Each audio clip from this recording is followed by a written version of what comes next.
We're talking school fads today. Did you collect Pogs, Tazos? Were you a yo-yo spinner? Were you more of a, who knows, there's so many. Conkers? What? Live from London, this is the Sunday Brunch with Graham Columb on Teachers Talk Radio. Tune in live on the Podbean app or desktop player. Just head over to www.podbean.com/LSW/TT Radio or search Teachers Talk Radio. Follow the hashtag TT Radio.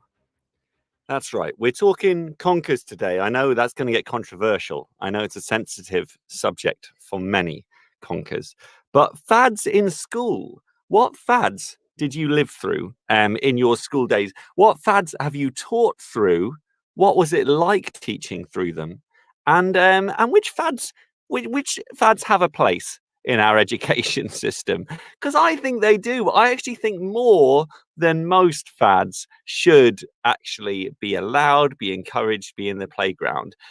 Lots to talk about today, as is always the case in our lovely Sunday brunch slot. We are here to talk about the things that matter. And today, that is playground fads. We know what one's coming up, don't we? You've seen those. What do they call them? Poppets, those little sheets with they're like rubbery sheets with plastic circles, not plastic, with rubber circles on them, and you pop them through. It's essentially like bubble wrap. I think it's the satisfaction of popping bubble wrap, but it's infinite. It's like a sheet that you can keep popping it, and then you flip it over and you pop the other side, and it never ends. Fidget spinners, of course, were a recent fad that took the world by storm, took the world of playgrounds by storm. And now it seems like poppets. Now, interestingly, fidget spinners and poppets, I think they have a certain thing in common. They have a certain attention-y, muscly, fidgety thing in common with them. So that's something to think about as well. What are the playground fads? Which ones did you enjoy when you were young? Which ones do you low-key see merit in? Because sometimes we'd never say it aloud. We wouldn't sit in our staff room and go, guys, we need to trade stickers on the playground. But there's merit in it, isn't there? You know, some of those guys who were trading stickers with the best of them went on to open CEX, or they went on to open Cash Converters, or one of these, I'll give you no value for your goods and then and take them from you and sell them for more. That's how it started. They were trading shinies on the playground with the best of them. And so I think there's a place. I think there's a place for trading games, Rubik's Cubes. Hell yes. Hell yes. All of that is welcome in the playground of Mr. Column. Well, not really. Not if it's not in the school rules, then I'm not going to break the rules, kids. But fads are a great thing. They're a pastime. Why do I feel like it's a British pastime? Is it? I wonder if they're the world over. Did Pogs ever make it to the US? Did Pogs make it to Asia? Maybe they started in Asia. There's certainly a lot of fads that did start in Asia. Tamagotchis, for one, we'll get into later on. Oh, there's a ton.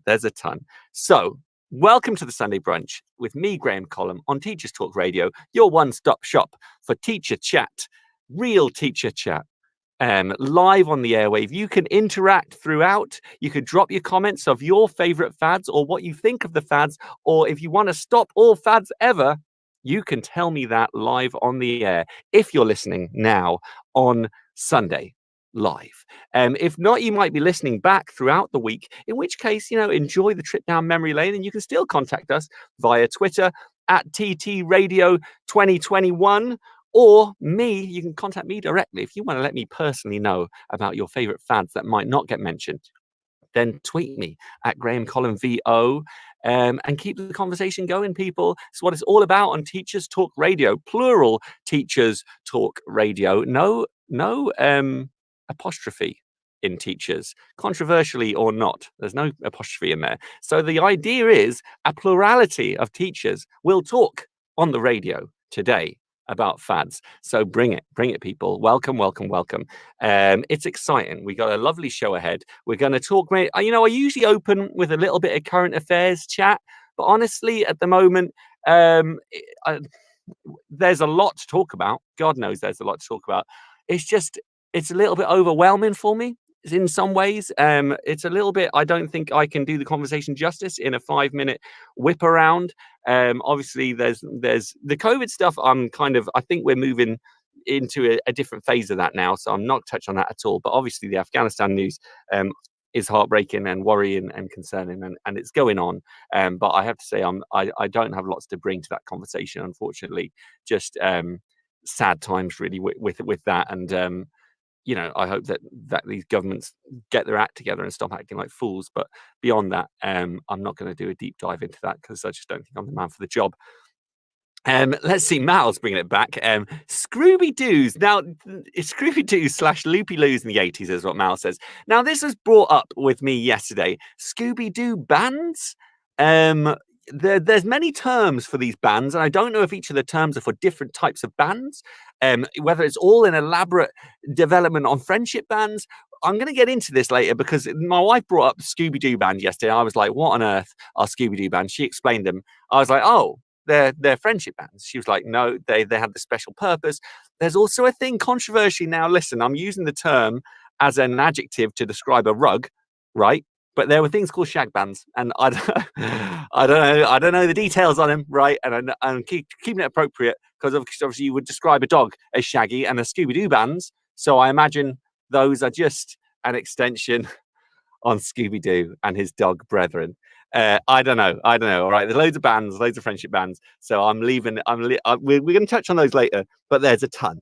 So let's just spend the show getting into the fads of the playground. What do we expect in the next year? Are those puppets going to ruin our lives? They're going to be these things. The other thing is you get the whole blurry line of the playground and the classroom and the home. Some parents will say, oh, please let them have their puppet because it helps them learn or it helps them focus. And then you're in this tricky spot. I don't know what helps them focus. I'm not a psychologist. I'm a teacher. I'm a jack of all trades, master of none.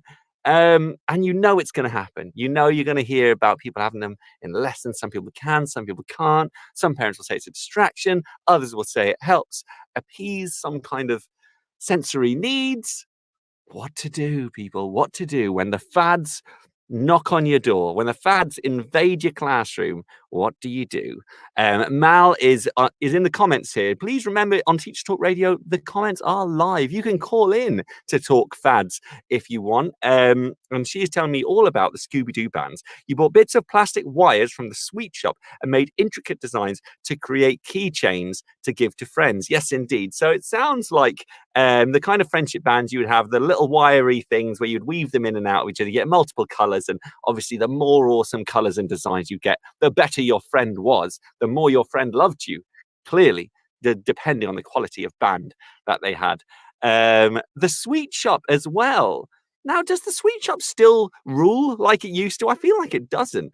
But of course, the sweet shop used to have those sweet necklaces. Do you remember the sweet necklaces where you'd bite off half and then you'd fire the other half at your best mate or someone from a distance? The worst is when someone fired those at you from a distance. You're never quite sure who that was, or was that just me? The truth of my younger years is going to come through in the show, I feel. But hey, this is a Sunday Brunch with Graham Column. That's what we're all about here. Embarrassment in youth is 50% of my job on Teachers Talk Radio. All right, let's talk. For me, there was one fad to rule all fads. And whenever you talk about fads, it starts from this item. It's 4 letters, arguably 3. Pogs, right? I feel Tom Rogers was a bit of a pog guy. I even think back in my uni days, I feel like I chatted to Tom Rogers about pogs, and he was like, yeah, man, pogs. Listen, you heard it here first. I could be, what is it? Not libel. Libel's in print. What's when you slander? I could be slandering Thomas Rogers here, but I think he was a Pogs fan. Who wasn't, guys? Who wasn't? Pogs were where it all began for me. As a playground joy, you had these stacks of Pogs, and then you could buy tubes, which are like little Pringles tubes, where you keep all your Pogs, and the people with the longer tubes were the more awesome people because they had all the Pogs. And then the interesting thing with Pogs, it was a brand, right? It was like a branded thing, but you could also make your own Pogs. What are Pogs? Mal, Mal CPD has dropped in the comments, what are pogs? I can't be the only one with this reaction. Could I have some shocked faces in the comments if anybody else, reckon Pogs were a life-changing innovation of the 90s, Mal. They were playground takeover, trading, playing, swapping. They were the bread and butter, the bedrock of the 90s playground.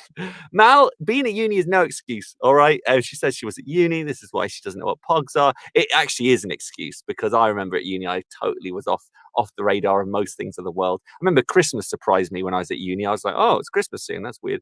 You run in your own clock. So I will actually let you off. But on the controversy of not knowing pogs, I will always hold up great shock and for anybody who doesn't recognize them. Yeah, Sobi says they're coin-like things. They were little kind of card discs, right? And the idea was, not that anybody ever did this, is you would stack them in a little like stack of their discs, and then you'd have a metal one, which was like a thick metal disc, and you'd lob that at the stack, and they'd all fly everywhere, right? And then all the pogs there was a thing about landing face down or face up, right? And it was like all the ones that landed, I think, face down, you lost or something, and the ones that landed face up, you kept. But nobody played that anyway because everybody wanted to keep their pogs. Nobody wanted to risk their pog collection on on the rules of the game. I think sometimes you play it like that, but then at the end you just divvy them up back to each other. Maybe maybe some people would play pogs for real, extreme pogs, where they would actually keep each other's pogs. I think I did actually, but you know what you do? I think you play your least valuable pogs. You'd go, or the ones you have multiples of, or the ones you didn't care very much. You'd have a little stack of like 5. You'd be like, all right, let's play pogs for real. All right. That was how I rolled on the playground. Pogs anyway, they were the whole idea was there with this game, but really it was about getting all the different designs. They had this mascot, which was like a little feral kind of, I guess he was a bit like the Tasmanian devil, but not quite. It was a pog version of that. And so that was cool. And there was the official ones. There was tons of unofficial ones. Everywhere you go, you could get different designs of pogs. You could get your favorite things, like your favorite brands and stuff with pogs. And you could make your own at home with photos. I wouldn't have been the only one to get a pog maker from Argos in 1995 or something. It was just good times. I'm glad, Mal, you've asked the question of what are pogs actually, because running alongside the Britpop era of Oasis and Blur and Suede and all those joyous things, Reef, there were kids lobbing metal discs at stacks of cardboard discs in order to gain cardboard discs. But it was massive. As far as I know, everyone was into it. I don't know if there was much of a gender thing. I don't know if it was more boys and girls or if everybody was up for it. I feel like everybody was up for it. I remember all people kind of being quite into it, unless, of course, you had half a grip on reality and actually realized it was pointless and nonsense. I'd like to hear from those people.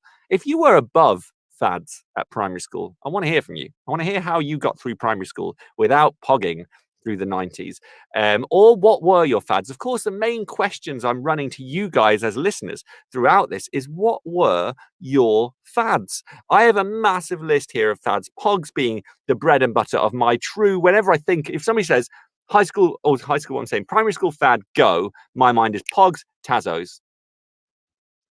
You know what Tazos are. Tazos are the branded follow-up when Walkers basically, clearly Walkers and Looney Tunes got a little thing where they got together. Well spelled, Mal. For somebody who doesn't know what a Tazo is, you spelt it spot on. They came with crisps. So it was all a little bit of a corporate twist on Pogs. So Pogs came out, everybody was doing Pogs. You can make your own, you can have them, get them from anywhere. A million Pogs in the world, literally millions and millions, billions. But then Walkers came in and Looney Tunes, and they were like, we're going to make a unique thing called a Tazo, which is basically a Pog, but they can't be recreated easily. And you can't make your own, and not everyone's going to make their own things. They clearly patented it, so you could only get them with crisps. So honestly, the amount of multi-packs of Doritos I bought at the age of 10, because I was collecting Star Wars Tazos, is a joke, lads. It's ridiculous. I remember going to a quick save, right, opened up across the road from me. And me and my brother popped over there multiple times every weekend, buying multi-packs of Doritos for their Star Wars Tazos. And honestly, I have them in the attic now. I have a full set of Looney Tunes and pretty much a full set of Star Wars Tazos. I'll try and remember to tweet them later because I'm very proud. Although the real underlying thing of Tazos, when you were collecting them, I, thinking I was intelligent as a child, obviously we know better now.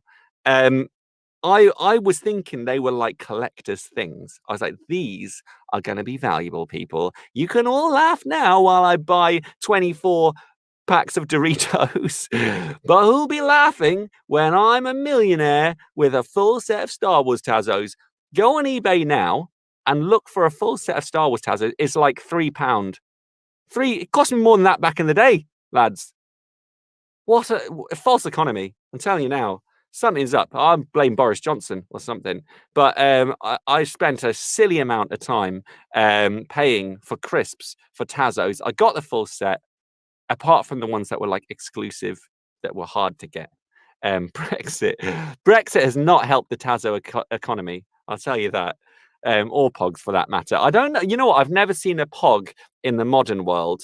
I see many Tazos because I know a lot of people who kept their collections because I think there was this whole nonsense thing of them becoming valuable. And here we are 30 years later, not a penny increase on a Tazo.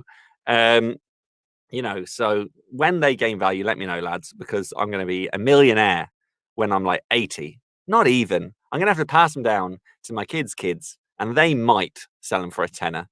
Because truly, it's crazy. Like, I can't believe how cheap they are. I thought it would be at least 20 quid, right, for a book of Tazos.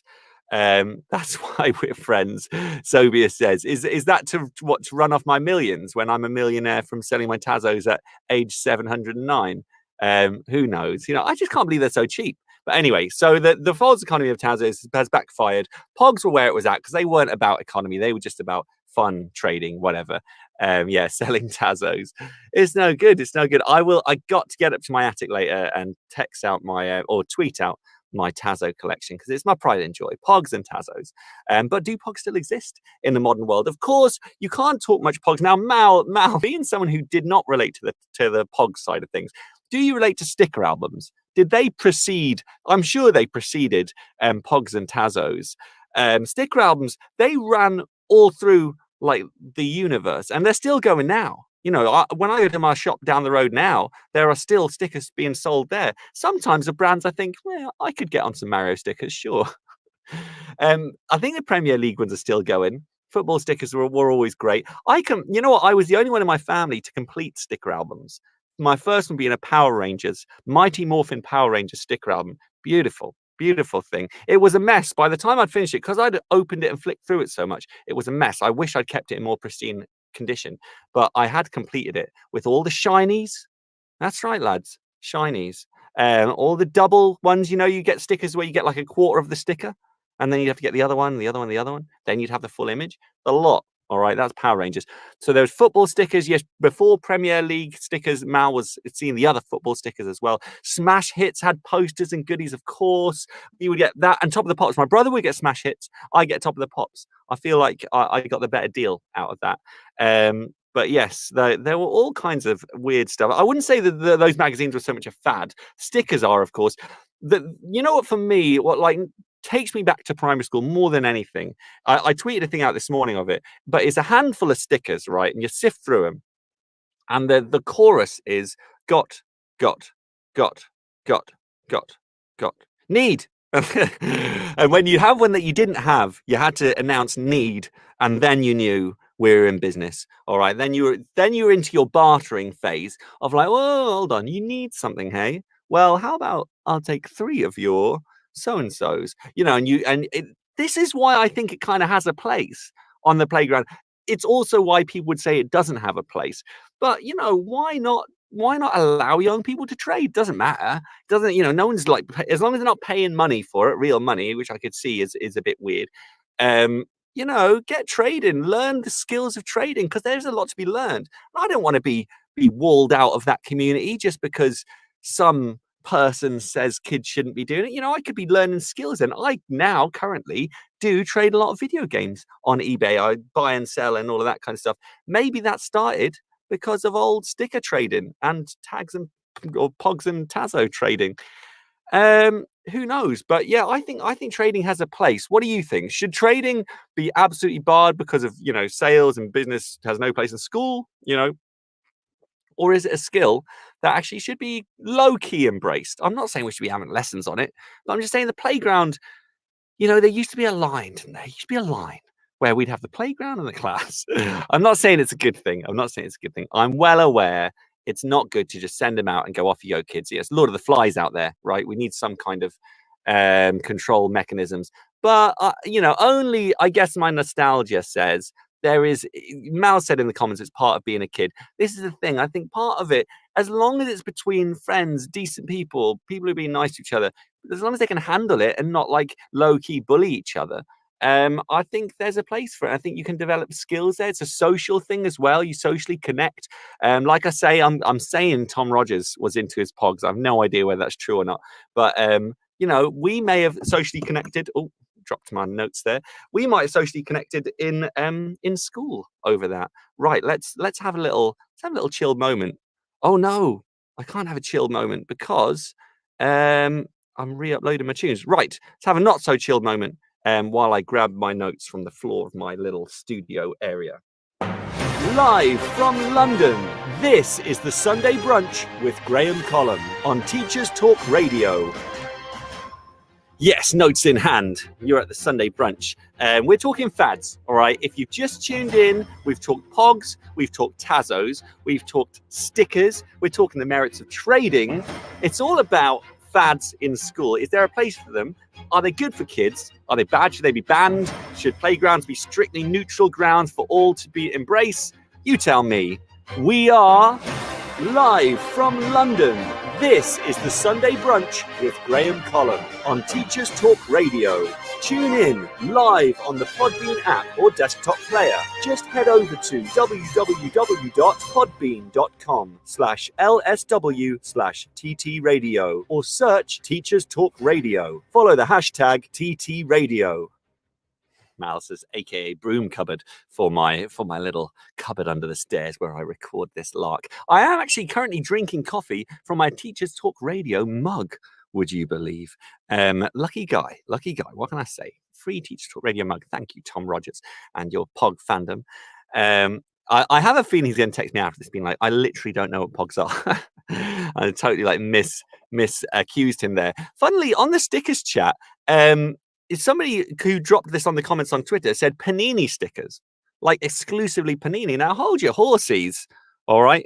It was my understanding that Merlin were the dons of stickers. Panini, I think, have come up in recent years. They probably, since taken the monopoly, but back in the day, Merlin were the premium sticker developers. And Panini, I always thought of the kind of, the high tech, the slightly down branded stickers were Panini. But these days, I think they've won out, as have high tech. So, watch your references, people. Got, need. Oh. You know what? I've never seen that recreated in cinema.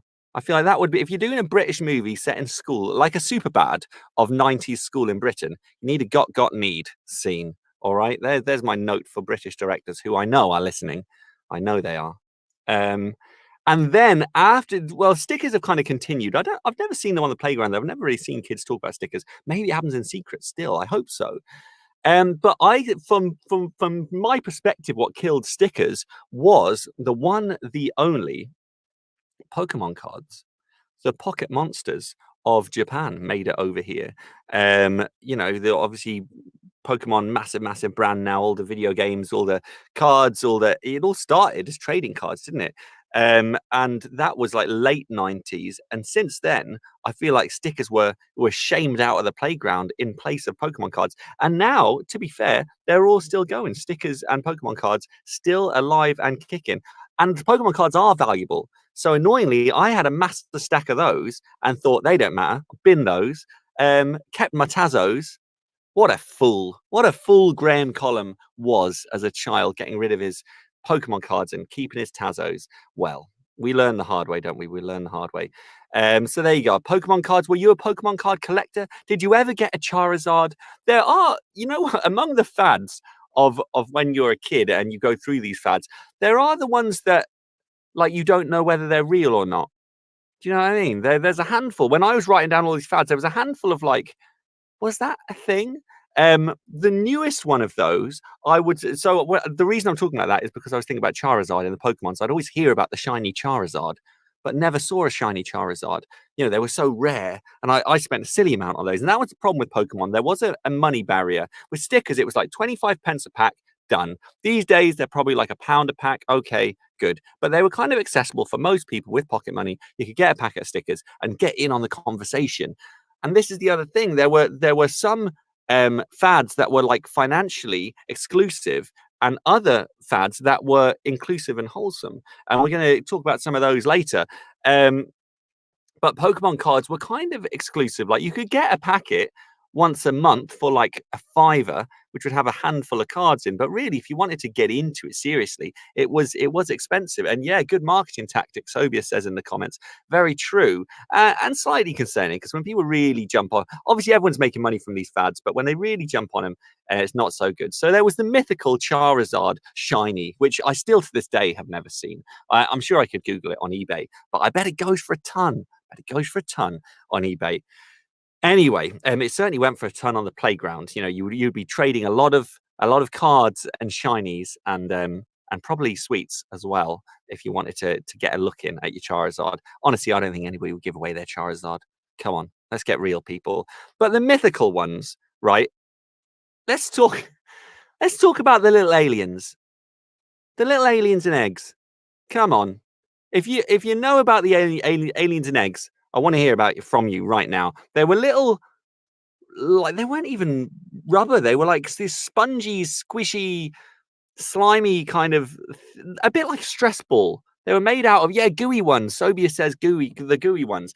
Now the myth was, people said if you kept them like in water or something, or you put them in something for a long period of time, then they would grow. And you would grow one of these aliens into like a bigger alien, right? And I think there was even somebody who said that then they'd make new little ones, which is weird. It's a weird thing to come up with, isn't it? But yes, you could splat them against the wall. I think that was their original purpose, was just to be a fun thing in an egg. So they had they came in a plastic egg. There was lots of goo in the egg. And then within the goo was this stress ball-y kind of alien, which was slimy and horrible, and you could splat them against the wall. And I think that was the point of them. You were supposed to just lob them around, have them stick to stuff, and that was fun. Like a gremlin, Mal says. Well, the rumor was that you could store them in water or something, or maybe you're just supposed to keep them in their egg. I forget. I think you take them out of the egg, put them in water, and then they were supposed to grow and grow and grow, and they were supposed to be these amazing things. Didn't happen. All right, I'm telling you now. Spent too much of my youth trying to grow an alien. And it does not work. All right. No matter how much water you put it in, it might swell slightly from the damp, moisture kind of, but it wasn't designed to grow into something. Certainly didn't produce its own baby aliens. That's I'll tell you, that's nonsense from the outset. The fact that I thought that might be true shows how stupid I was as a kid. You know, I'm not going to lie about it. We've all grown since then. But yeah, the alien eggs, they were myths. They weren't true. And a more recent one. Do you remember that Momo video that went around a couple of years ago? I think just before COVID, maybe about a year or kind of 6 months before COVID, there was that Momo thing. Now, Sobi says awful, but it turned out to be like nothing, wasn't it? It wasn't even a thing. It was like a fake news. It was almost like somebody decided to test how much you could do with fake information. And they came up with this whole thing of a video and that it would do this stuff if you watched it and blah, blah. Really scared people. I remember kids in my class genuinely came to me in tears to be reassured about the Momo video. And I was like, lads, get a grip. No, I didn't say that to them. Of course, I am somewhat, nice sometimes to younger beings. But I had to reassure kids, but it was a fake news thing. There wasn't even a video at the root of it. There was just the thumbnail that looked scary. And I'm sure what the video was supposed to be, which was rumored to be this, rumored to be that, and everybody was talking about it, it didn't even exist. It was just the power of rumor, which, if there was thought behind it, if somebody kind of made it an experiment, then all right, own it, come out and say that's what you did. And that would be kind of an interesting thing to discuss. And we could talk about the effects of rumor on the playground and how powerful that could be. But it was just one of these weird things that got scary and scary and built up and built up. All kids were worried about it. and then it turned out to be literally nothing. And that's bizarre, isn't it? Maybe that'll be the future of these fads. Maybe there'll be these ones you don't even know what fads are real because they'll all be doing them at home and on their phones and stuff. Yeah, weird. But there we go. So mythical fads: the aliens that grow in little eggs, Momo video, and the Charizard shiny. Although I do think that does exist. You can Google that now. It definitely does exist. It's just one of those. Now, we were talking about the ones that cost and the ones that don't. Let's talk about progressive, inclusive fads, because those are the ones we can all hopefully kind of weigh in on and we can all relate to. I'm going to open with one of my favorite ones because it's weird as hell.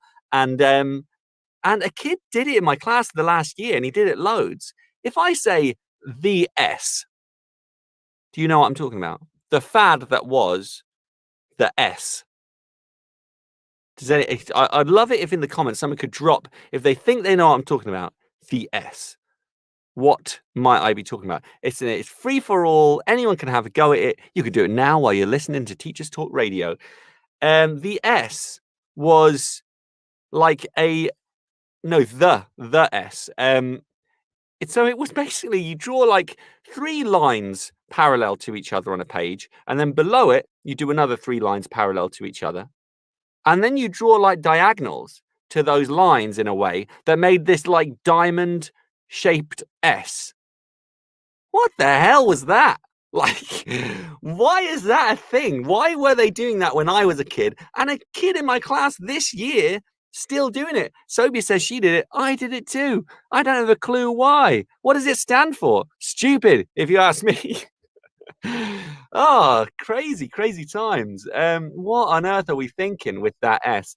I don't know. All right, Mal doesn't know what I'm talking about. I'll have to again find an image. But what I want you to do, Mal, is get a notepad and a pen, right? And draw 3 straight lines downwards, parallel to each other, like in a row. 3 straight lines going down, and then below those 3 straight lines, do another 3 exactly below them, with a little. So you want a little gap between them, and then you do like a it's going to be too hard to explain, but you do like an upside down V at the top connecting to the outside lines, and then a normal way V at the bottom connecting to the outside lines at the base. And then you do other diagonal ones, and it creates this diamond like S. You see graffitied everywhere. And like I said, a kid in my class did it last year. I was like, what are you doing that for, man? Why does anyone ever do that, S? It doesn't make any sense. Anyway, the S. I want you to think on that. Google an image of it. Whatever. I'll try and find one and tweet it while the news and ads are playing. We're going to come back in a moment. Listen, I have a list as long as my arm of these fads, and my arms are long, guys. I'm not just an average arm length guy. So we're going to be talking more fads when we come back. But first, we've got the news, then we've got the ads. And all the while, I'm going to try and find a picture of the S to educate Mal CPD on what the S is. Here's your news.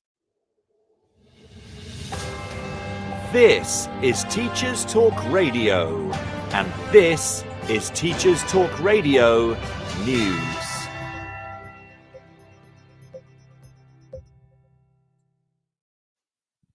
High levels of COVID infections are likely by the end of the summer. This is the prediction of one group of advisors who, according to a report in the Evening Standard, are warning government to plan for this outcome. The Scientific Pandemic Influenza Group on Modelling have suggested that the current vaccine rollout, which extends only to those 16 years old and above, will have made almost no difference to many pupils. Currently, only 12 to 15-year-olds who are most at risk from COVID or who live with people at risk are eligible to be jabbed. In light of the warnings, the leader of the largest UK teaching union has called for the Education Secretary to support schools to consider face coverings from day one of the new term. Kevin Courtney of the NEU said it was only right to recognise that a large percentage of schools would not be vaccinated. The experts say it is highly likely there will be an exponential increase of the virus amongst school-aged children, and they highlight the fact that fewer mitigations, such as bubbles and strict rules on isolating, will be in place. The report was issued on the 11th of August, but with cases in Scotland rising and the increase being partly attributed to schools returning earlier this month, all eyes will be on the return of pupils across England, Wales and Northern Ireland. Union leaders continue to express concern about the possibility of large numbers of cases and the disruption it could bring to the education of large numbers of pupils for a third academic year. The view of the current government frameworks mapping a series of measures The view that the current government frameworks mapping a series of measures in response to outbreaks of the virus that do not go far enough is also reported to be shared by Julie McCulloch, Director of Policy for ASCL. She describes the report from advisors as extremely worrying and a recipe for chaos. She also pointed out that it would now be helpful to hear from the JCVI sooner rather than later about the possible offer of vaccines to 12 to 15-year-olds.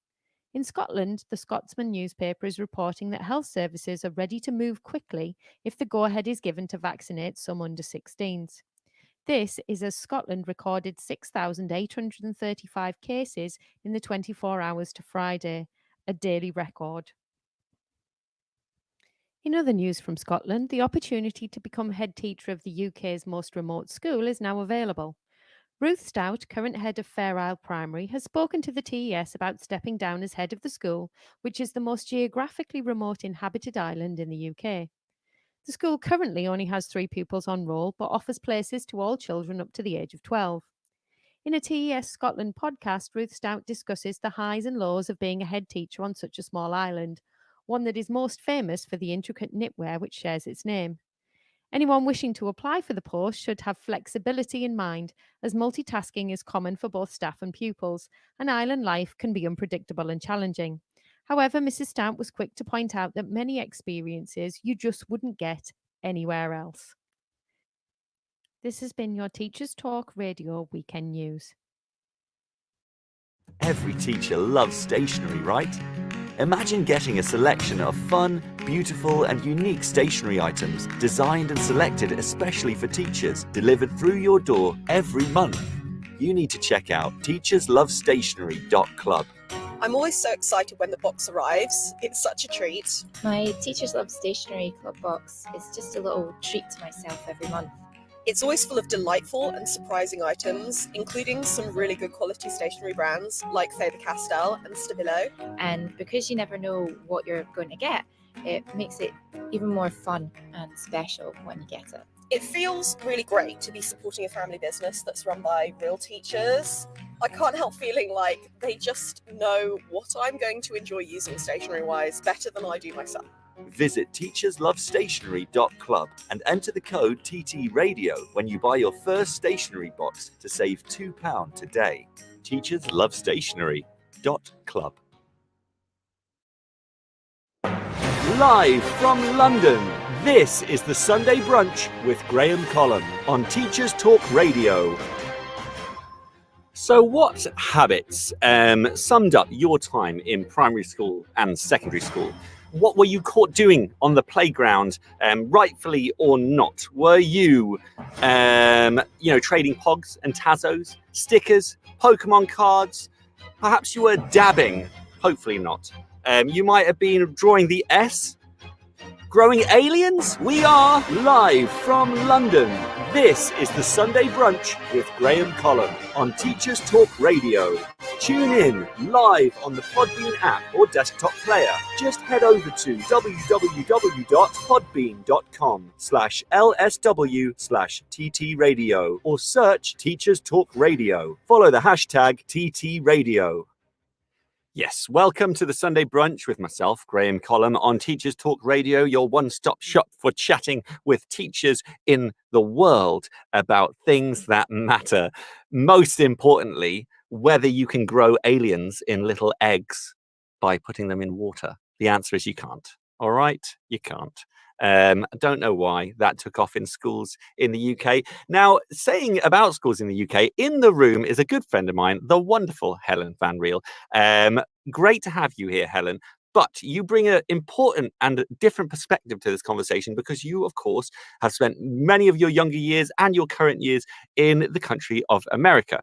I wonder whether you have some of the same fads that we have had in schools. Being, collecting certain things, pogs, tazos, collecting stickers, trading stickers. Does this stuff happen in US schools? Is the question I ask you if you are current and here, Helen. does this stuff happen? Because I wonder. To me, it strikes me as a very British thing to, maybe start it out with conkers, and, you make your conker, leave it in vinegar overnight, whatever, dry it out, and then you've got a rock hard conker and you battle it with Maybe it's the original Pokemon, is conker battling. Oh, yes, to almost all, Helen. That's awesome. I didn't know that. So these are worldwide, people, to almost all. So let me check in on a few. And P.S. Helen, amazing to have you in the room. Thank you for being here. Pokemon card, of course, yes, they're really worldwide, aren't they? You still have your binder. That'll be worth a pretty penny now, Helen. I was saying earlier, I kept my Tazos and, these books of plastic things that came with sweets, with crisps. I kept those, but got rid of my Pokemon. How embarrassing is that? What a financial misstep that was, to throw out. I did a lot of that when I was younger. When my parents moved house, I threw out loads of stuff that would have been really valuable had I kept it.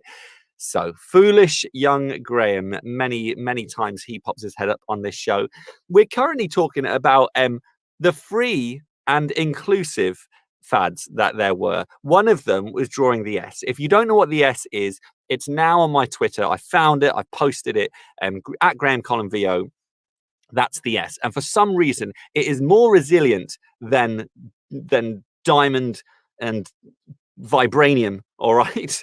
The S goes nowhere. For 30 years, it has ruled over the playground, and still now children draw the S with no knowledge of what it means. In fact, you know what I'm going to do after this show? I'm going to check out the etymology of the S. Where does it come from? What does it mean? Is it just because people like drawing lines and connecting them? So many important questions that need to be answered. Let's talk about other free ones that all kids can get involved in whenever they like. Dabbing. You can dab right now, kids. Stick your arms up, slant them to the side, dip your head down, and you're dabbing for free, people. That's a weird fad that took off. Where did that come from? Why on earth do people dab? Why is it? It's like a victory thing, isn't it? Maybe it's from a video game, one of these like celebratory things. But dabbing was a weird one. I could never really get my head around it. Funnily, with a lot of these fads, me now being a year 6 teacher, a lot of them occasionally make it into your end of year performance. You try and do it in a way that isn't embarrassing.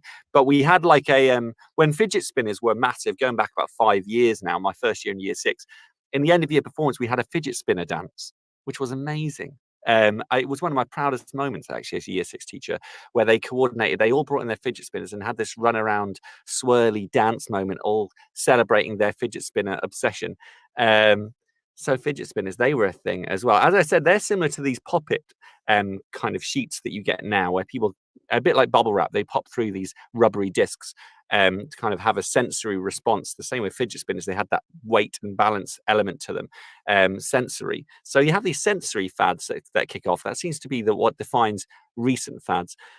Let's go back to free one. So dabbing is a great one. Bottle flipping. That was a good one, wasn't it? Kicked off from a YouTube video. Someone throws a bottle, it lands on its base, standing up, and everyone goes crazy because they think it's an amazing skill. And now, again, like yesterday, or maybe it's the day before yesterday, I was in Romford Centre, and there was a kid lobbing his bottle, trying to land it on its base. He was rubbish, though. Not a chance. He did not have the skills to pull it off. But, keep trying, Romford kid. You can get there if you keep trying. So bottle flipping, another free and inclusive habit that all can get involved in. And I'm sure you've seen many of your own kids you've taught trying to flip their bottles and feeling great when they do. They are so impressed when they do it, aren't they? So impressed themselves. Good on them. Let's see. A free fad is TikTok dance videos. Yeah, true, actually. I guess that does count as a fad. You get kids doing that on the playground now, even when they don't have their mobiles. They obviously memorize these dances from home and practice them with their friends, probably on their phones, and then they come into school and do it for real, it's one of these things that's hard to always stay ahead of, because as a teacher, I'm always thinking, what are you doing over there? Kids are doing weird things with their hands at their desk, and you're like, what's that all about? And they go, oh, it's just a silly TikTok thing. Like, I'm not sure whether I believe you. You might just be gesturing rudely to me or to someone else, or maybe it really is a TikTok video. I will have to judge the child based on my knowledge of them. Free fad TikTok dance videos. That's really true. And that's definitely another worldwide one. Here's a classic, right? A classic. Mal, I reckon you would be doing this in school. I was doing this in school. I reckon cool kids would still do it now. When you fold a paper 3 times, right? And then yeah, this sounds so lame. Maybe it's really middle classy kind of lame thing to do. You fold a piece of paper 3 times, and then you and your mate or mates has to draw like a different part of a person. So one person draws the head on one part, the other person draws the body on another part, and the other person draws the legs on the base part. And then you unravel it and you see what person you created.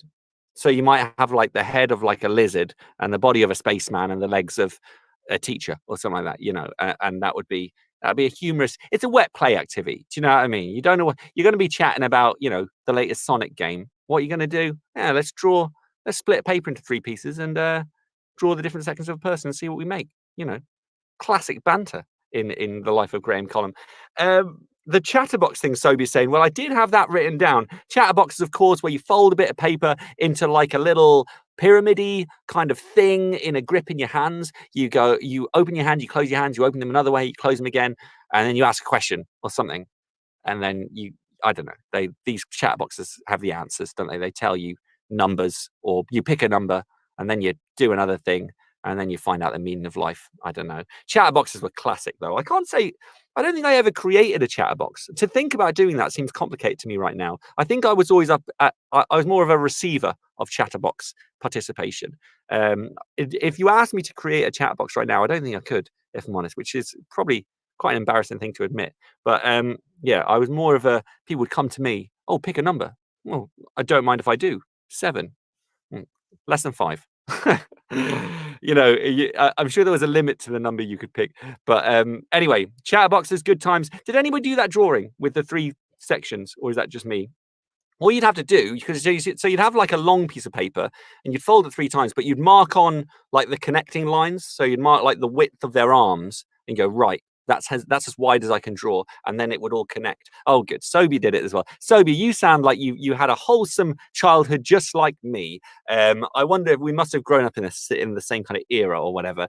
So chatterboxes, we were talking drawing the people in 3s. The S has been mentioned. Dabbing, bottle flipping. Here's a weird one. So I was told this was a thing girls did. I'm sure I recall doing it as well, but maybe not publicly. I probably did it on my own in my room at some point. But where you'd roll down your socks, you know, where you rather than just push them down like a normal human being would, you roll them down, right? And they creates like a little donut shape around your ankles. And you know, stylish, sure, yeah. Up there with the best of them. You know, I didn't have branded clothes. We had uniforms, so I'd roll down my socks into a donut. But like I said, I don't think I did that out. I don't think anyone knows that I did that. I think I did that more in private, like just to do it. But apparently, it was more of a thing that girls might have done because they had longer, you know, leggings or whatever, and they would roll them down. Boys had one sock up and one down. Classic fashion statement. Or where you just wear football socks all the time because that's how much you cared about football. I remember doing that, being like, come on, wear my football socks because I'll seem like I'm really cool and really love football because I always wear football socks. What a silly boy. It's so weird, isn't it? You know, here's the one that popped into my head earlier. I didn't actually write it down. It popped into my head because I was putting my little kids' clothes on, right? And you know how kids, they have, when they're like less than 2 years old, they have like little poppers that you pin their clothes together with poppers. Do you remember when it was a fad for teenagers to have trackies that had poppers that held them together? Well, that's a stupid idea, isn't it? That's an accident waiting to happen. Clearly, all you're going to do at playtime is run around pulling people's poppers so their pants come off. Trousers come off. That was weird. Who designed that? I think Kappa and Adidas have a lot to answer for when they're designing popper clothes for grown-up people, you know, who have stuff to hide. It was obviously there's no practical purpose in it, is there? There's no real reason why. You know, it would be a good design for clothing rather than have trousers just slip on like they have for the last, you know, 100, 200, 300, 400 years. Why not have little popper pins like on infant clothing? Can't see a problem with that, Derek. Let's send it down to the factory.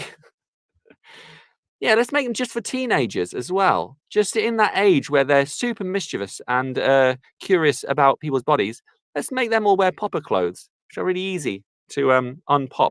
It's weird. It's weird. It's weird that that was authorized in the Kappa clothing department and LS and Adidas. They were all getting involved in the popper clothing. JD Sports, and JJB have a lot to answer for. It was always going to go the way of people wearing them and then people running after them trying to unpop their clothes. At least that was my secondary school experience. Hopefully mine wasn't a particularly abusive secondary school. I imagine that was standard for people to unpop other people's trousers. But why wear, why we're having, you're grown-ups now. You don't need pins. It's like you don't wear Velcro shoes. Well, you know what? I wouldn't be averse to wearing Velcro shoes if I'm honest, but I don't. I've held back. If anything, slip-ons are the development of Velcro. When you're a grown-up and you want Velcro, you get boots that just don't have laces. You just slide right into them. What am I talking about? Popper clothes. That was the fad. Popper clothes. Does anybody relate to that, or was that strictly a growing up in Telford thing of mine? Was it my particular school was abusive to people who wore poppers? They don't still make them, do they? There's no purpose in poppers. Why on earth would you need to whip trousers off like that? I can't. Give me one practical purpose. Right. Manager of Kappa, who is clearly listening to this right now, tell me your reason for having little popper. I can't think. They're like little metal clasps that you have on infant clothes. You know what I'm talking about. Anyway, it sounds like this was Telford and Telford only, so it was weird.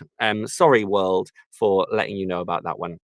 Here's the best free fad of all time. I mentioned it on my Twitter post because it makes me laugh every time I think of it. Nonsense. It makes no sense, but it took off. People love it. Probably still do it now. Wet tissues. Throwing wet tissues at the ceiling. It's like paper mache had an evil twin, which was wet tissues in bathrooms in secondary schools. Or some creative paper macher grew up to be an absolute horrible person. And they were like, you know what? I spent all my youth sticking wet tissue on balloons to make things. Now I'm going to throw it at the ceiling in secondary school. And so began the episode of wet tissues being thrown at the ceilings of toilets in secondary schools across the country. If your secondary school was laden with wet tissue on the roof, on the ceiling, please let me know. Let me know. Or was that just Telford as well? Was it just me? Or did I have a particularly bad school? Helen, in the US, did you guys throw wet tissue on the ceiling? Was that a thing? Or is it just me? These questions matter, people. This is about really understanding the psyche of kids in our schools. This is me making it really real right now. Let's get into the crux of it. There actually is, though, some real discussion to have on this. And I did write down some real points. Firstly, about the relevance of some of them. Not the free ones, all interestingly, most of the free ones are kind of nonsense. Like, you can't really argue any relevance. It's just basically people filling their time, being bored. But there is some relevance. So we talked a little bit about trading earlier and the relevance of keeping trading going. There was a lot of kickback when conkers were banned. A lot of middle-class kickback. How dare you not let them put conkers on a string? How dare you let them not battle conkers? It's a British pastime. I don't understand. I don't understand why we needed to do that and why there was a fuss. They're just conkers. They're seeds, all right? Do it on your weekend. If you want your kid to play conkers, arrange for them to meet up with their kids at the weekend and bring their conkers and have a massive conker fight. Fill your boots. But why do they need to do it on a school playground? I don't miss conkers. I don't really get it. And I also don't get the whole science that went into people making like crazy hard conkers. They like glaze them. They fill them with cement. Like, what? Why? Where are you getting these tools to do this to your conkers? How do you know about the science of conkers so much? The seed integrity of a conker seed? God knows.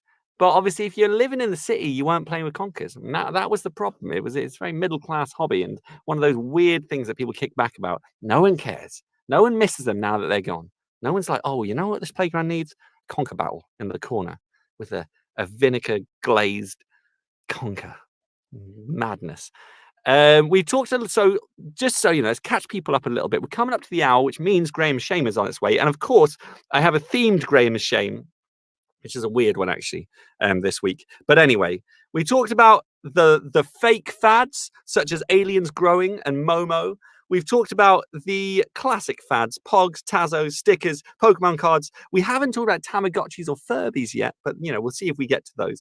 Rubik's Cubes should be mentioned. Now, Rubik's Cubes have a place, like I was saying about trading, Rubik's Cubes have an educational purpose. I think they should be embraced. In my classroom, genuinely to this day, I massively embrace Rubik's Cubes. It's a bit of a thing, if I'm honest. A lot of kids will start my year in a class not being interested in Rubik's Cubes. By the end of it, they'll be solving them. They'll be racing their friends doing them. They'll race me. I've been beaten by kids many times on a Rubik's Cube race. And I have no shame in that because, let's be honest, who has time to practice their Rubik's Cube game that often? I should maybe this year dedicate some time so I can kick some Rubik's Cube butt at the end of the year. Usually it's the last day of term. You race them, you know, like just when they break up. I've never solved one, Sobia says. Well, here's the trick, Sobia. With Rubik's Cubes, a lot of people think you just have to solve it magically in your own mind. It's not how I did it. I learned it. I got a thing that taught me the method to solving them. I memorized it step by step by step by step over a couple of days, kept memorizing the next bit, then memorized the next bit, memorized the next bit. Before I knew it, I can now solve a Rubik's Cube. Best time being about 1 minute 20. So not up there. The fastest in the world are like 14 seconds, if that. Probably down to like 9 or something now. But I'm 1 minute 20. That was my best. But when I'm under pressure, racing a child, it often goes quicker. It often goes, you know, it takes me longer because I panic and I check what the other kid's doing. It's all very intense, very intense. But then I pretend like it's not. You know, when they beat me, I'm like, oh, good job, good job. And I walk away in my head. I'm like, oh, I'll get you next time, kid. I'll get your sibling when I teach them. Yes. So Rubik's Cubes, I think they have a great place in the classroom. We talked a bit on Scooby-Doo bands, friendship bands, loom bands were a thing a while ago. Do you remember the little loom bands kit? Again, I think there's an educational quality to them. I think there's a bit of fine motor skills, a bit of art and design, a bit of textiles. You know, you can make some cool stuff with loom bands. People would make all kinds of 3D models out of loom bands. So I think there's a place for those. Fidget spinners and poppets, talking about the sensory qualities of those. And then there's the violent fads that come in as well. Potato guns and the sweet necklaces that you would fire at people. But did anybody else do potato guns? I feel like that's a Midlands thing. I feel like it was very much a Telford, maybe Black Country kind of, as far as Birmingham and Liverpool, Manchester, I reckon potato guns might have done their thing. Did anybody, like, who brings a potato into school? Because that's what you had to do. I remember looking for a potato in the morning and taking it into school so that I could use my potato gun to fire around. What a fool. What a silly kid I was. But yeah, they were a thing. They were just little like air-powered, you know, pressure squeezy things, basically. But they were in the shape of a gun. And you'd stick it into a potato and it would basically carve out a little pellet from the potato, and then you'd fire it. It'd be very gentle. It wouldn't hurt anyone. But of course, it's still firing a gun-like thing in the classroom in an effort to look cool, you know, and you'd be like, oh, look, I'm going to get this person with my potato gun. Or you'd like surprise your mate. All right, mate, got you with my potato gun. I feel like when I'm talking about this stuff, people are like, what? Where did you grow up, Graham? Telford, all right? This is the stuff that happens in Telford. North of Birmingham, south of Manchester, Telford. This is where we have potato guns. There's a lot of S's drawn, and people roll down their socks so they look like donuts around their ankles. All right, this is the world. It's the world we live in right now. It's the world I live in. Rightly or wrongly, it's the world we live in. We are coming up to the hour of 12. Happy afternoon, Teachers Talk Radio listeners. I hope you're all having a great Sunday. I hope it's better still for listening down this trip down memory lane, talking about fads in school, and to get your head back in that zone, because of course we are heading back to school soon. I have to say, I'm not wishing away my holidays. I'm not going to talk much about the end of the holidays, because for me, I ride the holidays right up until the last minute. I'll be my mind right now is like middle of summer, start of summer. I'm totally ignorant to going back to school, and I'm not sorry about it. All right. I will think about it maybe the day before the inset, maybe the day before that, if I'm feeling generous. But truly, right now, I'm riding the holiday wave, which is why I'm having this fad show to talk about crazy stuff that happens on weird playgrounds and weird kids and why these fads take off. It's time for the news. It's time for an ad break. Then it's time for Graham's Shame, themed on fads. And it's a weird one, so I apologize in advance. And then we're going to get into more of the discussion rather than just talk about different fads. At the end of the show, I want to talk more about some of the deeper meanings around these fads. What does it mean? We'll talk about that when we get back. Let's have the news, let's have the ads, and then some shame, and then we'll talk the last of these fads. This is Teachers Talk Radio, and this is Teachers Talk Radio News.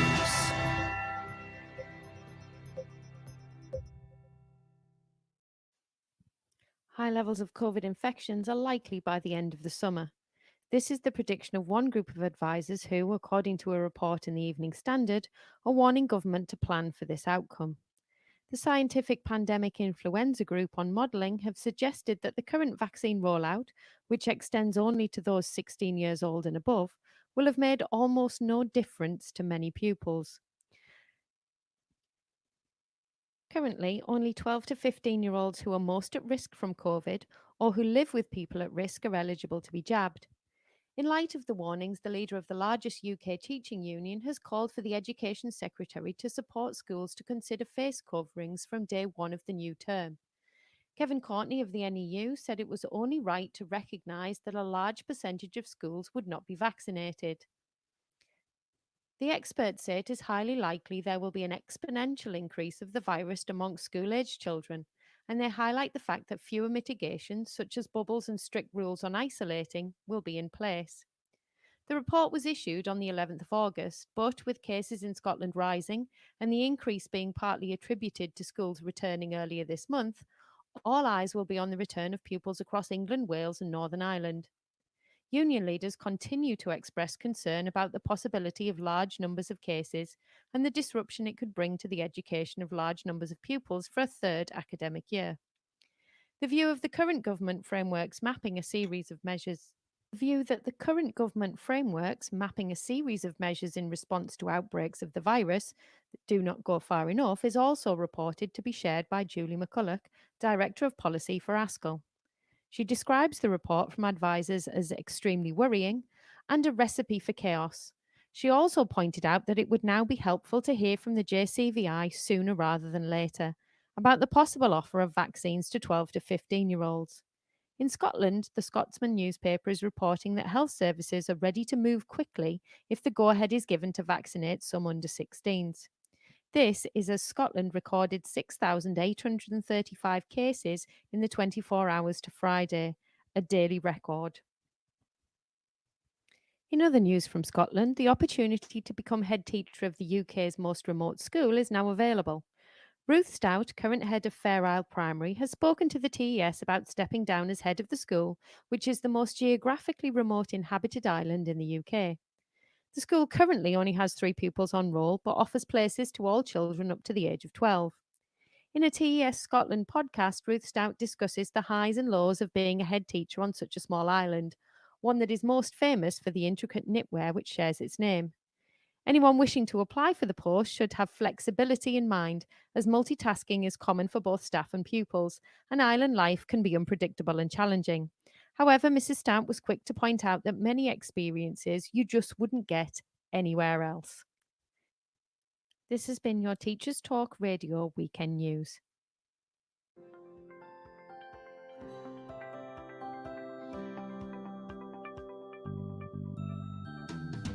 Creative Resources, made for teachers by teachers. At Creative Resources, we've been rethinking what a classroom can be. We've created a huge range of more than 2,500 original and exciting resources that span across more than 15 different subject areas. Whether you're looking for primary or secondary level resources, careers options, PSHE, arts, or humanities, Creative Resources have the resources for you. We offer full curriculum packages and unique, challenging escape rooms themed on topics such as Shakespeare, Tudors, and fractions. We have quizzes, task cards, Tarsier puzzles, and lots more. Better still, more than 100 resources can be accessed for free. Just visit our website www.cre8tiveresources.com. You can get 10% off any order you make on our website by using the discount code TTRadio. Creative resources made for teachers by teachers. Every teacher loves stationery, right? Imagine getting a selection of fun, beautiful, and unique stationery items designed and selected especially for teachers, delivered through your door every month. You need to check out teacherslovestationery.club. I'm always so excited when the box arrives. It's such a treat. My Teachers Love Stationery Club box is just a little treat to myself every month. It's always full of delightful and surprising items, including some really good quality stationery brands like Faber-Castell and Stabilo. And because you never know what you're going to get, it makes it even more fun and special when you get it. It feels really great to be supporting a family business that's run by real teachers. I can't help feeling like they just know what I'm going to enjoy using stationery-wise better than I do myself. Visit teacherslovestationery.club and enter the code TTRadio when you buy your first stationery box to save £2 today. teacherslovestationery.club. Introducing the Leadership Masterclass series by Diana Osagi. Learn how to ditch your fears and develop your leadership confidence. How to deal with difficult colleagues. How to thrive when you lead in a challenging environment. And how to get colleagues to buy into your vision. Join Diana for her online leadership masterclasses starting on the 10th of July and running all the way through the summer. These sessions are the perfect way to prepare and refresh for the next academic year and beyond. Book your place at courageousleadership.co.uk/events now. The first 50 leaders to sign up get an additional free mini coaching session with Diana herself. Don't miss this. Courageous Leadership Masterclasses at courageousleadership.co.uk/events.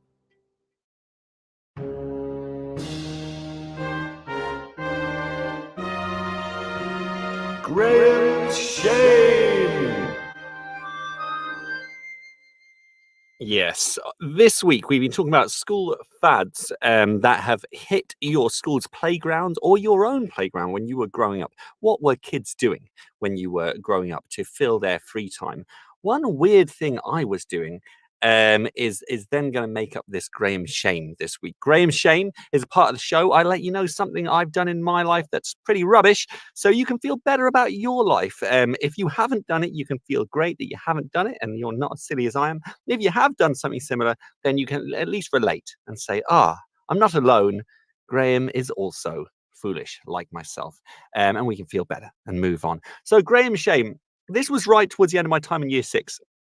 Honestly, I don't know what happened here. So it was a fad in our class, and it kind of took off a bit, and it involved lots of people, but it wasn't like nationwide. It's very much within the class I was in, and weirdly, I wasn't like a really popular kid at all, but weirdly, it kind of caught. It was something like I'd come up with, and it caught on, and I didn't really know. It's really weird. So it was basically like a little exclusive club I decided to come up with. And it's so embarrassing to say, because I'm like, if I had a kid in my class doing this, I'd be like, firstly, you're a fool. Secondly, what is going on with you? Why are you being so weird? So I developed this little club, and people would have different dots on their hands, right? I had like this black pen or whatever, and you give them different dots to like signify a rank. It's all very weird and insidious. I can't say I'm happy with it, but it was a weird thing. And I don't think I've said this to anyone since, by the way. I don't think my mum and dad know about it. I think my siblings know about it. I don't think my wife's I've even said to her, because it's just weird. And I called it the boozers. Boozers. I didn't even know what booze was. I think I'd heard it. I think I'd heard of the term booze. And I thought, it's a bit controversial. Let's make a cool club about it. And then I think because it was a controversial term that other kids had heard in some sense, they were all kind of like, yeah, let's go with this. And so it really kind of took off for a little while until a teacher found out about it, and they were probably like, what? Why are these 11-year-olds going around in a club called the Boozers with ranks? Oh, it's weird. It's weird. Like, you would think if that happened in my class now, I would be like safeguarding people. What's going on with this kid? So edgy. Mal says so edgy. I don't think edgy is the word. Just weird. I think I was just desperate to be like cool. So I was like, yeah, you're the Boozers Club. I'm cool, right? Right, lads? Well, they soon shopped me off. Once the teachers got word of it, I was soon having an awkward conversation with the teacher. And I remember it was very much the nature of it was very much like, where are you hearing about this? And I was pretty much, I don't even know what the word means. please don't tell my mum and dad. So yeah, I had this weird fad in my class, which weirdly got, it was all genders, inclusive, all races welcome. You could all be part of the Boozers, but I don't know what defined ranks. Probably just my mates, let's be honest, had more dots on their hands. I probably had one more dot than everyone else because, I was the top boozer, apparently. But yeah, it was weird. It was weird.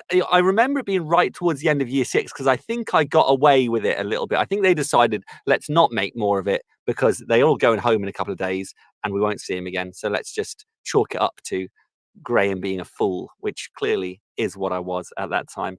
So sorry, teachers and people in my life when I was younger. If I, had any issues with not allowing, I think I was quite inclusive. I think I allowed everyone in the booze. I don't think it was very much, it wasn't like, oh, you can't be in it or la la. I can at least save that part of myself and say it was pretty much everybody. Well, everybody was allowed a dot, sure. But could you have 2? Well, I don't know. I can't even remember what would qualify a 2 or 3 dot. I think I had 5 dots. I think that was the top dog. 5 dots for me, and probably my best mate. Give him 5 as well. Then he'll think I'm cool. God knows. So anyway, that was my weird shame. I'm sure you're all feeling as weird as I am about it now. But there you go. To join the Boozers with Graham's weird club, massively inappropriate.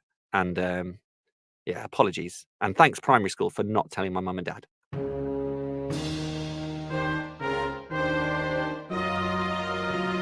Graham's shame. Though if my mum and dad listen to this, there will be questions.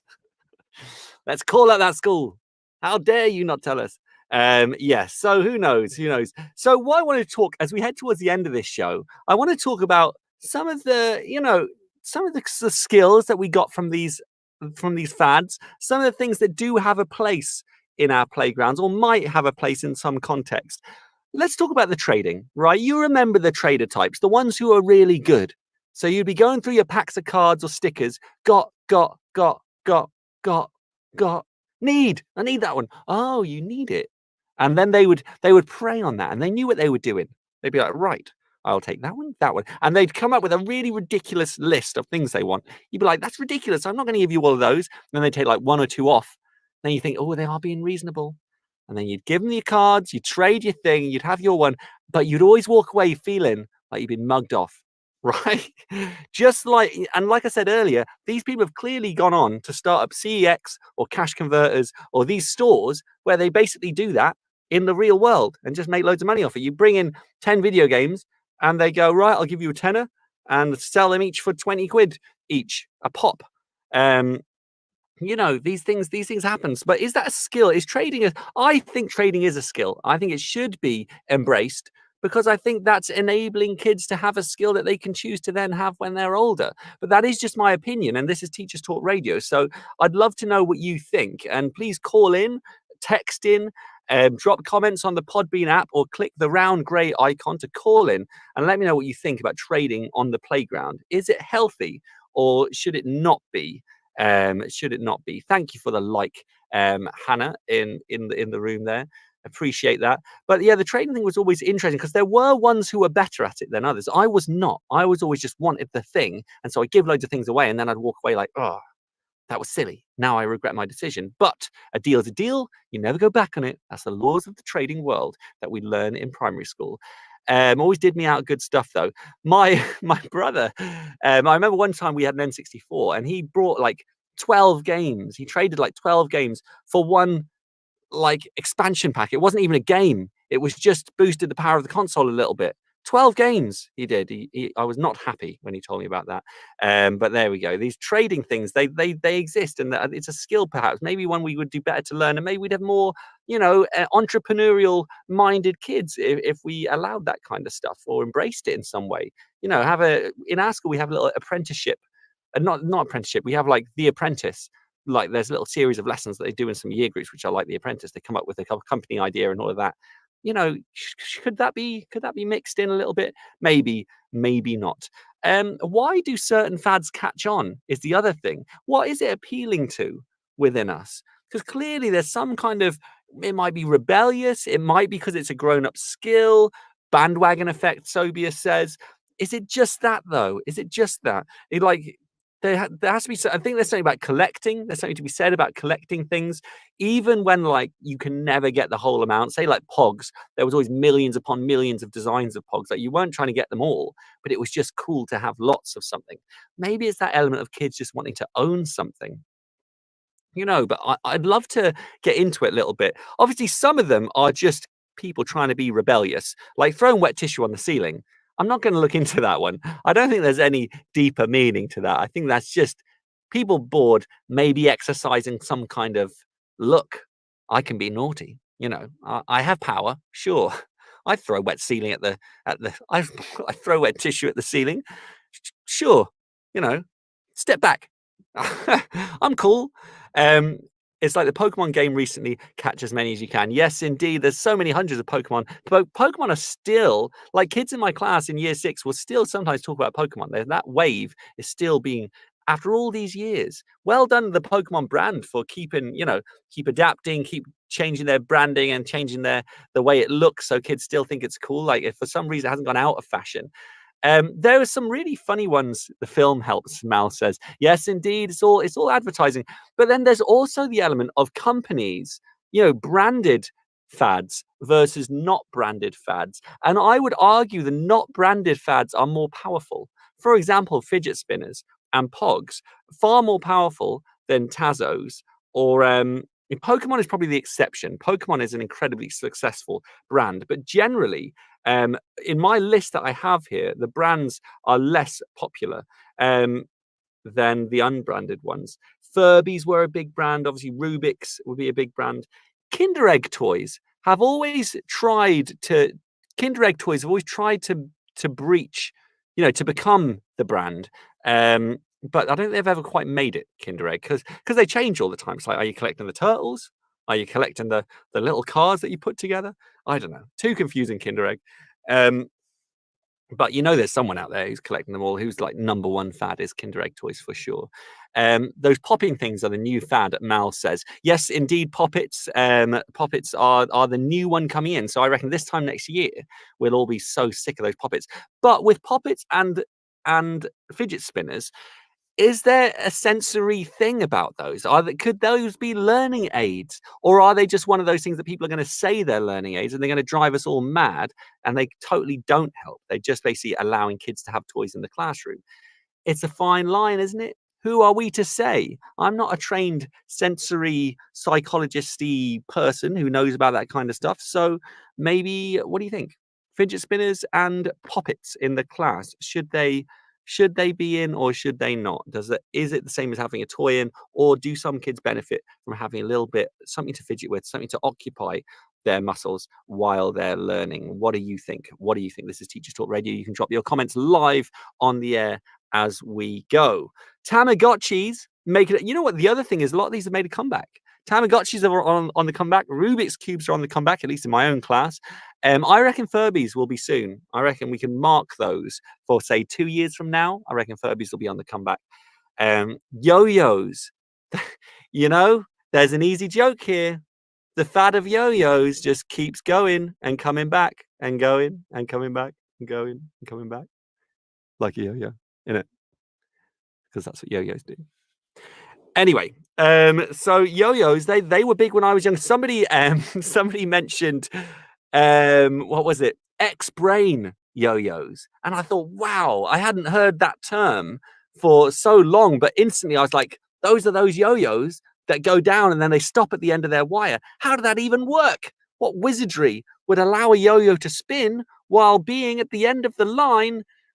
Crazy stuff. And then you'd make the little shapes. You'd make the little cat in the cradle. Do you remember that one? Cats in the... I reckon I could do that now.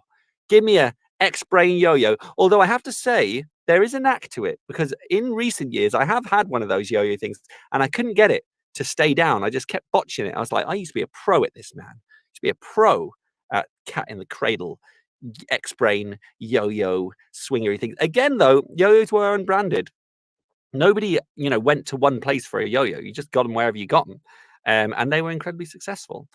Let's have a little look at some of these comments dropping in. Mal says it could be like doodling, aids concentration, yet frowned upon. Exactly.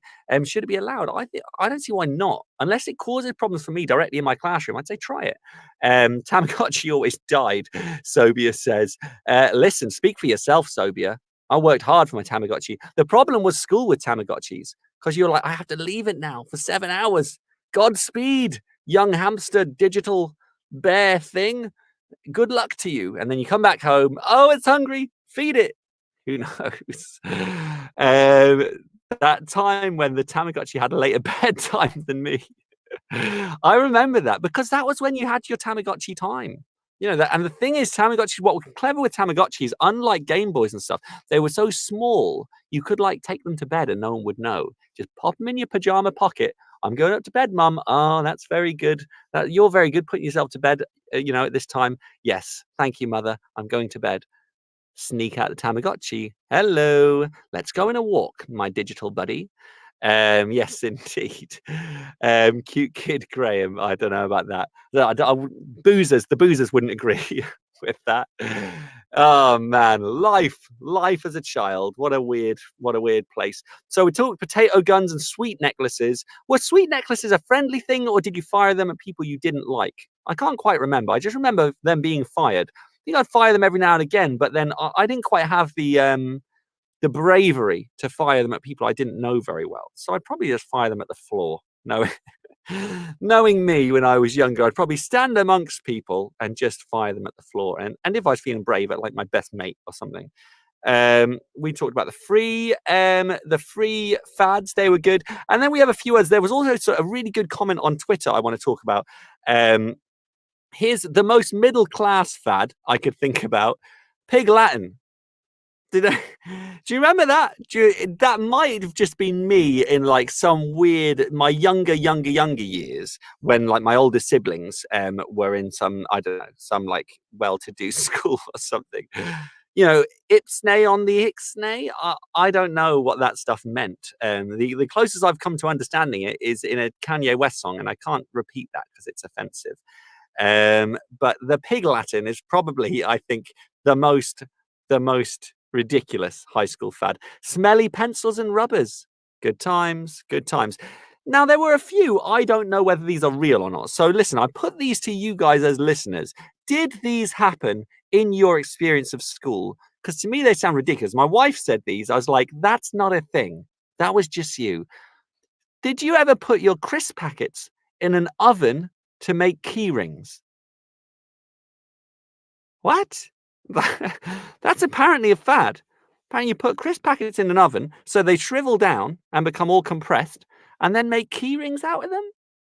That was apparently a thing. I can't imagine the fumes were good coming from that oven. Whether it was a school oven or did you do it at home and bring them in the next day?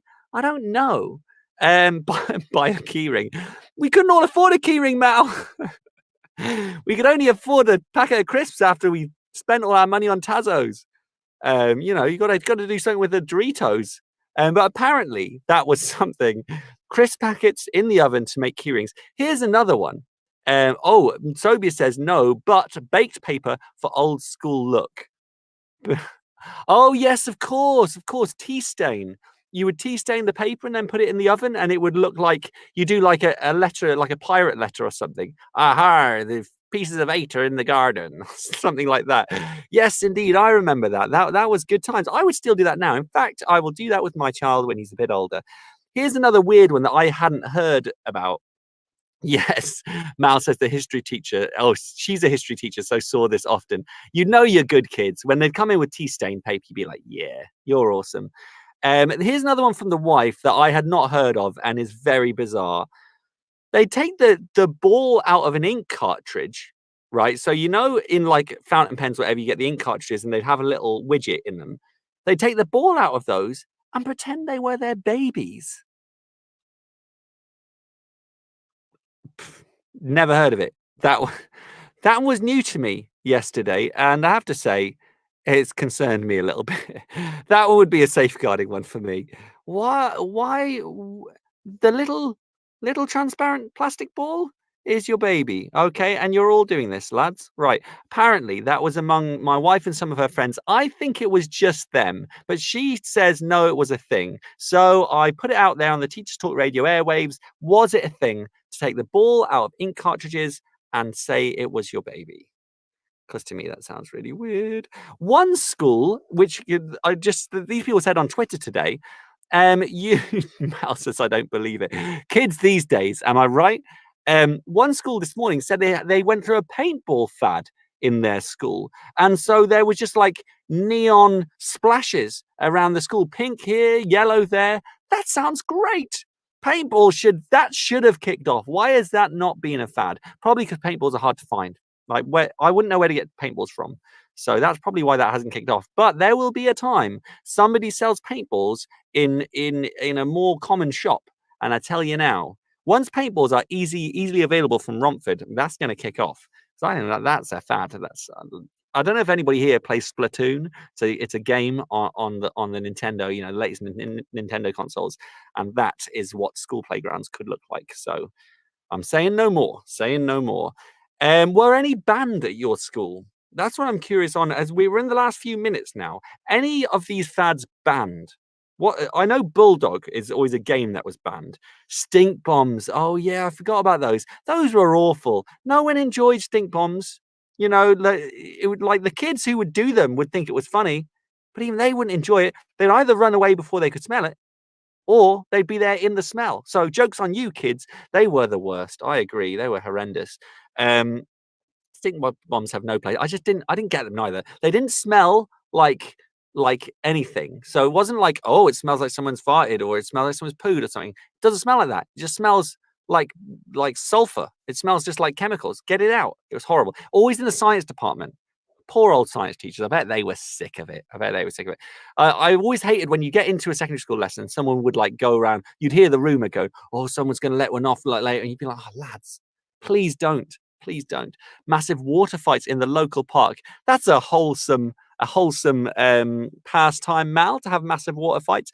In Telford, it was more like massive actual fights. You know, you just hear so-and-so's fighting so-and-so after school. Or the schools, there would always be a rumor of this school is fighting this school afterwards. And it would never happen. It's very weird. I'd much prefer water fights in the local park. Wholesome, except we were bunking school, Mal says. Yes, in fact, that takes me back to one that was tweeted out during the show. One guy tweeted in response to a tweet from Sobia. His own fads were these: annoying supply teachers, particularly during the teacher strike in the 80s. Of course, that is a great pastime, winding up supply teachers. Hitting the fire alarms on Friday afternoons. Ah, memories. Was that a good thing or not? I think there were times I was like, nice. Like when the fire alarm would go off, I'd be like, this is great. Now we get to line up for the afternoon, which is weird, isn't it? It's not a good reflection on myself as a child. Getting high on marker pen fluid and glue. Not a great one, that one. I remember hearing about it, but you know, I'm not gonna go far into that one. Avoiding cross country, of course. We had sponsored walks in our school, and that would generally be banter. There should be more of those. Failing at avoiding cross country was his last one. Yeah, I always remember quite enjoying the sponsored walks we had, where you just basically walked around, chat to your mates, while feeling like you were doing some good for the world. Even though towards the end, you wouldn't really even get sponsored very much. You just do the walk around. But hey, all good for the cardio. Fire alarms. Yeah, that's perhaps a good kind of final note for the show as we head to the end. Wow, what a lovely journey through time that's been. And let's brace ourselves for the poppets of the future. And my prediction, come back to me if this happens, is that Furbies will be on the return. Watch that space, people. Watch that space.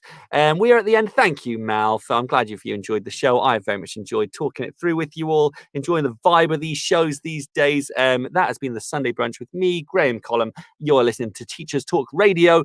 If you wish to follow us on Twitter, then we are at TT Radio 2021. And I am at Graham Column VO. And I will be here back again next week at 11 a.m. till 12:30, as always. But next week will be slightly more not chilled, because we will be back to work, people. I wish you all the best if you're returning to work this week. But please follow my lead and chill. Be in the midst of your holidays until the very last moment. Gotta make the best of them while we can, people. Enjoy. Speak to you all next week. I hope you have a wonderful Sunday and enjoy getting back to school. Thanks, Helen. Thanks, Sobia. Have a great one. You've been listening to Teachers Talk Radio. Tune in live and listen back at ttradio.org. We look forward to hearing from you next time on Teachers Talk Radio.